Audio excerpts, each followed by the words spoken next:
14 फरवरी Valentine's day सबको याद है, लेकिन क्या 14 फरवरी को जो जवान शहीद हुए थे उनका बलिदान किसी को याद है? वैलेंटाइंस डे के साथ साथ हम उन शहीदों को क्यों नहीं याद करते? क्यों हम उनका बलिदान भूल जाते हैं? क्यों हमें वैलेंटाइंस डे याद रहता है लेकिन शहीदों का बलिदान नहीं? नमस्कार, मैं प्रिया कुमारी, आप सबका स्वागत है हमारे चैनल फ्लैश न्यूज में। ऐसा नहीं है कि आप वैलेंटाइंस डे ना मनाएं, लेकिन क्या वैलेंटाइंस डे के दिन सिर्फ 2 मिनट हम अपने देश के शहीद हुए जवानों को नहीं दे सकते? जिस वक्त हमारे हाथ में गुलाब थी, उस वक्त उनके हाथों में बंदूक थी। जिस वक्त हम गुलाब दे रहे थे, उस वक्त उन्हें बंदूक उठाने तक का वक्त ना मिला।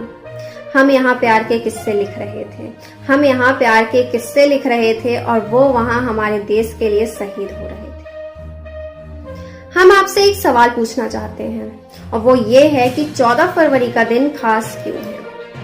आप में से ज्यादातर लोग कहेंगे कि वैलेंटाइंस डे है इसलिए ये दिन खास है, लेकिन 14 फरवरी का दिन इसलिए अलग है क्योंकि 2 साल पहले 14 फरवरी 2019 को जम्मू कश्मीर के पुलवामा में सीआरपीएफ के जवानों पर बहुत बड़ा हमला हुआ था और इस हमले में 40 जवान शहीद हो गए थे।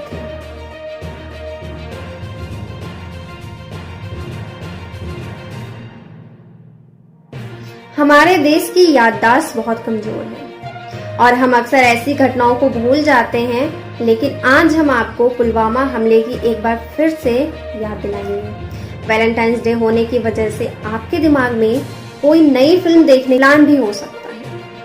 आप में से ज्यादातर लोगों को ये भी अच्छी तरह से याद होगा पिछले 1 साल में किस किस फिल्मी सितारे की कौन कौन सी फिल्में आई है, लेकिन क्या आप में से किसी को भी पुलवामा हमले में शहीद हुए किसी भी जवान का नाम याद है?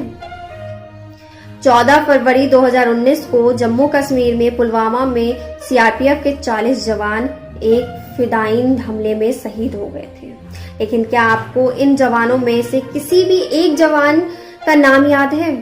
क्या आपने पिछले 1 साल में इन जवानों के परिवार को किसी भी प्रकार की मदद की? क्या आपने इनमें से किसी के भी परिवार के पास जाकर उनका हाल पूछा? आप में से शायद 99% लोगों का जवाब ना में होगा।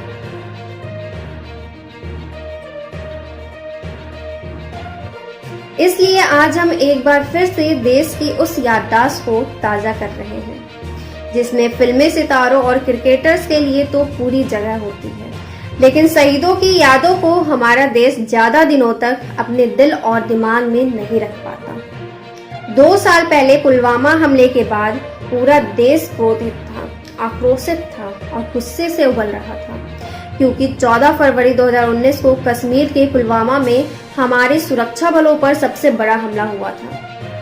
इस हमले में सीआरपीएफ के 40 जवान शहीद हो गए थे।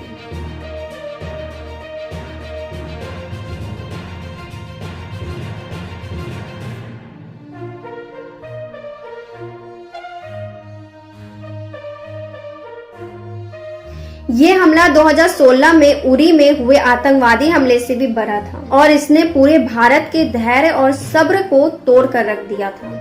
जब देश के 40 जवान शहीद होते हैं तो उसे हमला नहीं युद्ध कहा जाता है। तब देश का मूड ये था कि अगर हमला अभूतपूर्व है तो बदला भी अभूतपूर्व होना चाहिए। अगर हमला सबसे बड़ा है तो भारत का बदला भी सबसे बड़ा होना चाहिए। लोग ये कह रहे थे कि अब सर्जिकल स्ट्राइक नहीं, पूरी सफाई करनी होगी। जब इन शहीदों के शव दिल्ली लाए गए तब प्रधानमंत्री नरेंद्र मोदी समेत देश के तमाम बड़े नेताओं ने इन्हें श्रद्धांजलि दी। प्रधानमंत्री मोदी ने शहीदों की परिक्रमा भी की थी और तमाम पार्टियों के नेताओं ने भी इस मौके पर एकजुटता दिखाई थी, लेकिन ये एकजुटता कुछ ही समय तक कायम रही। इसके बाद देश की राजनीति का स्तर फिर से लगातार गिरने लगा।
नेताओं ने ऐसे मौके का फायदा भी राजनीतिक हित साधने के लिए किया। सरकार पर तमाम तरह के आरोप लगाए गए और देश को ये बता दिया कि राजनेताओं के लिए वोट बैंक से बड़ा कुछ नहीं होता। इस हमले के ठीक 12 दिन बाद यानी 26 फरवरी को भारत ने बदले की बड़ी कार्रवाई की।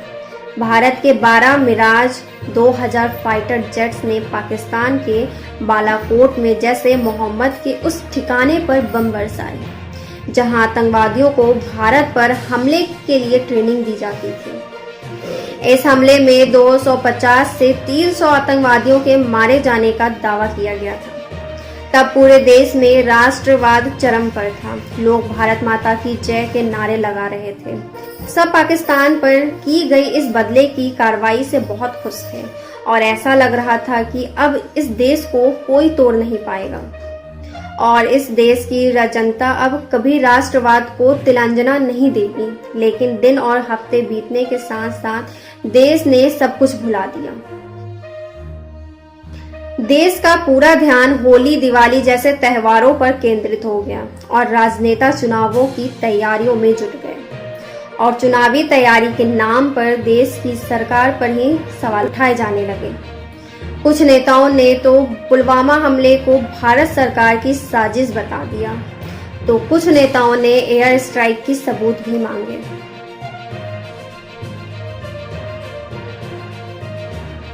सोचने वाली बात यह भी है कि पुलवामा हमले का दिन गन्स एंड रोज वाला दिन था, यानी तब पूरी दुनिया हाथ में गुलाब का फूल लेकर वैलेंटाइंस डे मना रही थी, लेकिन हमारे जवानों के हाथ में बंदूक थी। अपनी जिंदगी में उन्हें कभी ना कभी गुलाब का फूल खरीदने का विकल्प मिला होगा, पार्टी करने और चैन से अपना जीवन जीने का विकल्प मिला होगा, लेकिन उन्होंने रोज के बजाय गन का चुनाव किया। दुर्भाग्य की बात यह है कि अपने आखिरी वक्त में इन जवानों को हथियार उठाने का मौका भी नहीं मिला। किसी भी सैनिक के लिए ये सबसे बड़ी बात होती है कि जब हमला हो तो वो हथियारों से मुकाबला ना कर पाए, लेकिन अगर बिना हथियार उठाए, बिना युद्ध का मौका मिले ही किसी सैनिक की मृत्यु हो जाए तो उससे सबसे ज्यादा दुर्भाग्य की बात क्या होगी। 2016 में उरी में भी ऐसा ही हुआ था, जब सोए हुए सेना के जवानों पर आतंकवादियों ने हमला किया था।